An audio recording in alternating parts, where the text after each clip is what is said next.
Вот, значит, шаровый X-Ray. Пробег 20 тысяч. Вот что с ней стало. О. Это полная жопа. За 20 тысяч вот так шаровую сделать. Че они туда ставят? АвтоВАЗ, блядь.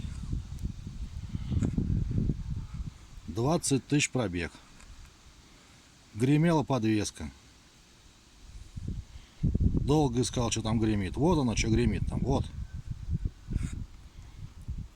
Так что всех, у кого гремит, меняйте шаровые сразу. С обоих сторон такая же беда. Поставил вот такие. Кому надо, на заметку. Подошли идеально. АвтоВАЗу привет.